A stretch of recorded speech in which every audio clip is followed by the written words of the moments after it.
Hi, it's Jenna, if you don't already know, but most of y'all do. And today I decided to do a sit-down video and just kind of talk about my curriculum and how I come up with it, and I made an Instagram, like, and ask a question if you had any questions. And some of y'all actually replied, so I'm gonna answer those too.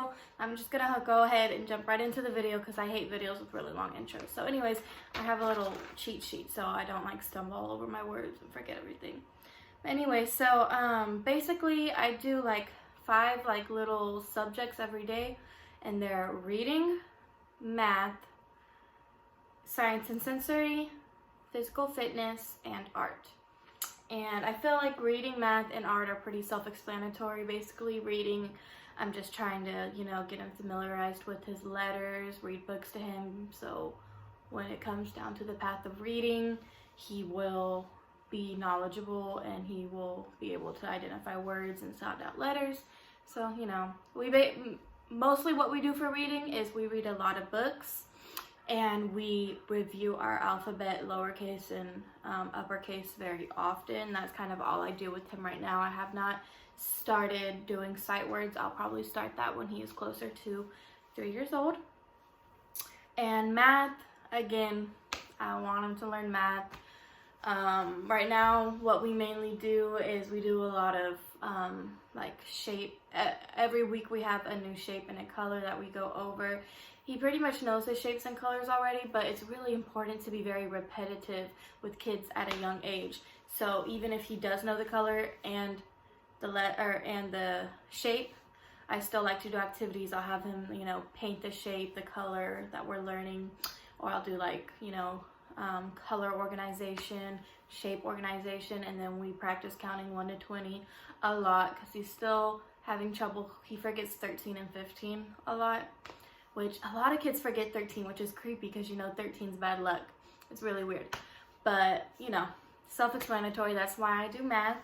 And then for what's next? I'm having a brain fart. For science and sensory just teaches a lot. It's like fine and gross motor skills, it's problem solving skills, it's language development, it's pretty much everything.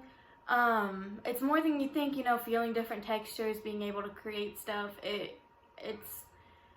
It's more important than you think it is, and they love it. Kids love sensory tables. That's probably one of their favorite things to do. Kaden always loves any type of sensory that I put together for him, and it's very beneficial. So what I do a lot is I like to dye rice a certain color. Like when we did jungle, I dyed it green and I put some animals in there. And then when we did underwater animals, I dyed it blue and I put some of those animals, the underwater animals, in there. And so yeah, that's what I like to do a lot. I also like to do other things, but I'm having a brain fart right now. But you see them on my videos. If you're unaware, I do have more videos that hands-on shows y'all what I do every day of the week. So the next one is physical fitness. Physical fitness is a practice of fine motor skills and gross motor skills. Fine motor skills is like, fingers in your muscles and learning how to write. So doing little tedious things like ripping paper or taking tape off of a table, it exercises those muscles that he will need to learn how to hold a pencil and write properly when the time comes. So it is very important that, we offer those activities. Even just coloring. At 2.5 it's going to be scribbled, but it's a really good fine motor skill. And then gross motor skills, we kick a ball a lot, we throw balls, we act like animals, we run, we do so many gross motor skills. And you do that, and we do that all the time, like not even when I'm doing the lessons with him, just it's an everyday thing, all the time thing. He's very hyper, so he has that in the bag. But fine and gross motor skills, very important. And then lastly is art, and of course art, creativity, giving him a chance to explore through paint, colors, paper, any type of thing, just giving him a chance to explore, create what he has envisioned, his picture of what we are learning about. I like to let him do art by himself. I don't like to guide him or help him. I feel like it's beneficial that he he does it himself. I will guide him sometimes. I'll show him, oh, you know, this eye's supposed to go here. Do you want to put it here? And most of the time he will put it where I tell him, but if he still wants to put it somewhere else, I let him put it somewhere else because that's his vision, that's his work, that's what he did. And it's important to give them like that freedom. It'll make them enjoy the artwork better when they're not being told where to put it and what to do, when they can just do it on their own.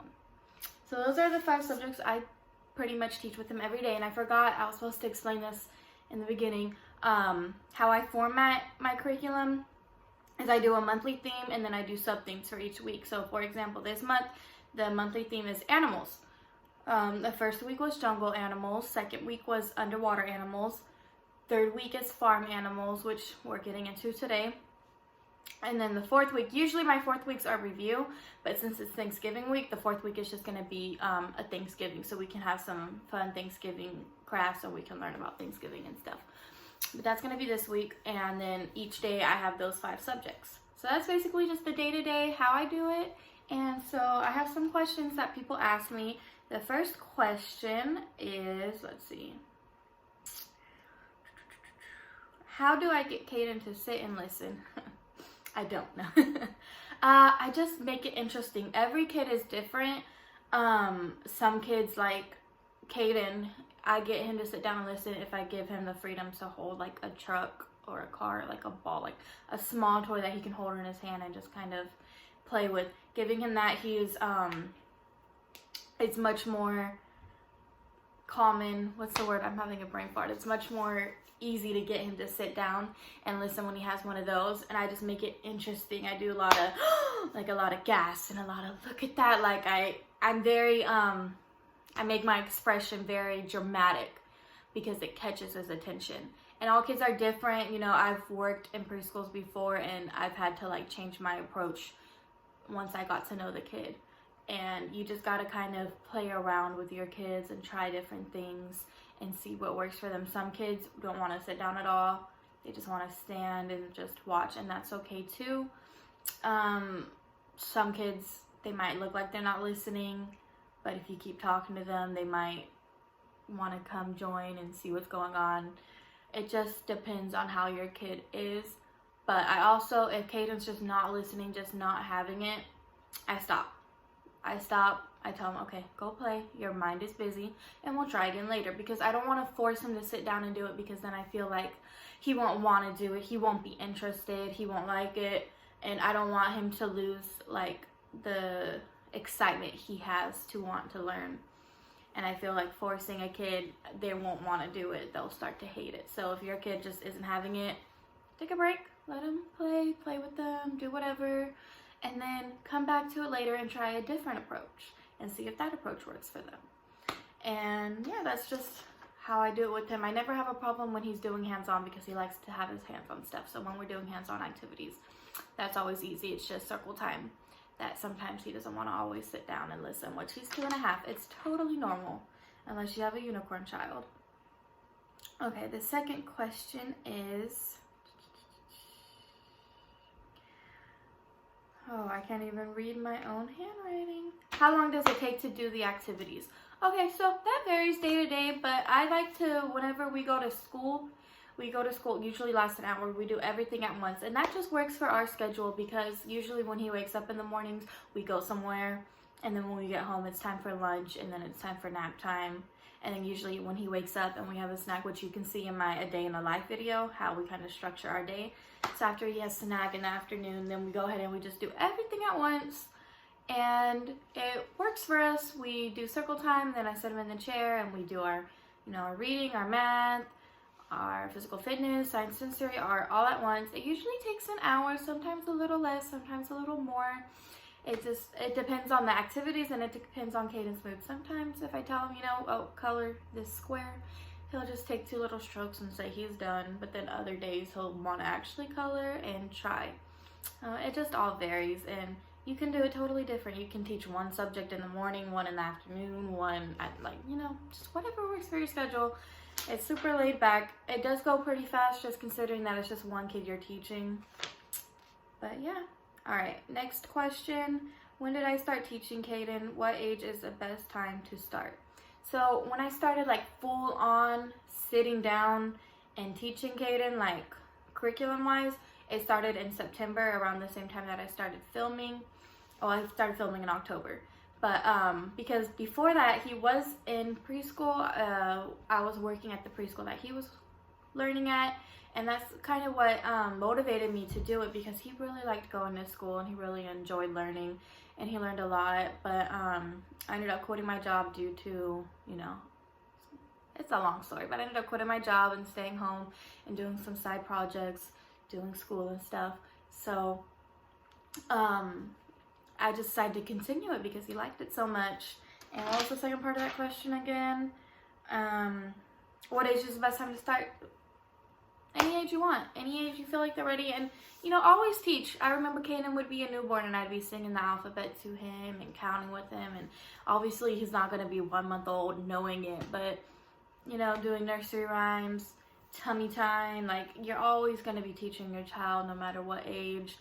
You're going to be teaching them to roll over, to crawl, you know, giving them the confidence to walk, everything like that. But when they start showing signs that you think they'll be ready to actually sit down and like have like a set curriculum, just go for it. I think the perfect age to start that would be around 16 months. I think that's when they get a little older. I think I call that like the blooming stage. I feel like when Kaden turned, well, more towards 18 months. But I feel like around like the 16, 18 month mark, Kaden just started blooming and he started learning so much. And I think that would be a perfect time to start. You can never start them too young, and just take it on your own pace. And yeah, that's all I really have for this video. Thank you so much if you watched this video and if you've subscribed to me and supported me. Your support is amazing. I know I'm a very small channel right now, but the people who do watch me, you guys keep me going, because your support really, truly means a lot to me. And if you like this video and you want to see more, please hit that subscribe button. And if you have different ideas for me, if there's something you want to see, more questions, please comment down below, or you can just message me on Instagram and ask me there. And I'll see y'all later. Bye.